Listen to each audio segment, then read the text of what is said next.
The Dershow. I watched today, as in a very distinguished way, Kamala Harris read off the results of the election that she lost. I don't think she was capable of actually winning it. All the excuses the Democrats make that the campaign was too short. I think the longer it would have been, the more votes she would have lost. She was not a good candidate for president. She didn't have the experience and the savvy and the background to govern the United States. She didn't know anything about foreign policy. She would just be a puppet to other people.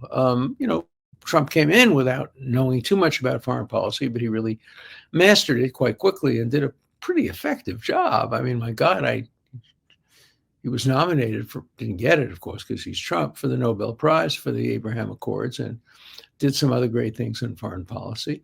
Ended the Iranian treaty, which wasn't called a treaty, just called an executive agreement, but it really was a treaty. And did a lot of interesting things. But that was then, and this is now. And so we saw this transition go very, very smoothly.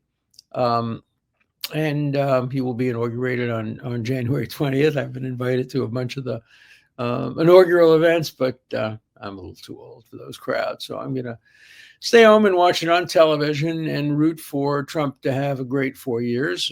I've told him that I will help him in any way I can, and he agreed. And I hope he will consider my advice when it's appropriate and reject it when my advice is inappropriate. I don't want to be an official member of any government. I haven't been in the government since I was a law clerk in 1964.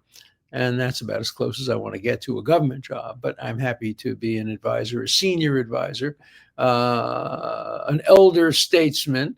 Last time I saw President Trump, we talked about me being his Henry Kissinger. And he said, "Oh, Alan, you're better looking and smarter than Henry Kissinger." I said, "Better looking, I'll accept that, but smarter, I don't think so." But I have a very good relationship with the president-elect. He likes me. I like him personally. He can't get over the fact that I didn't vote for him in 2016 and 2020. He doesn't know whether I voted for him this time.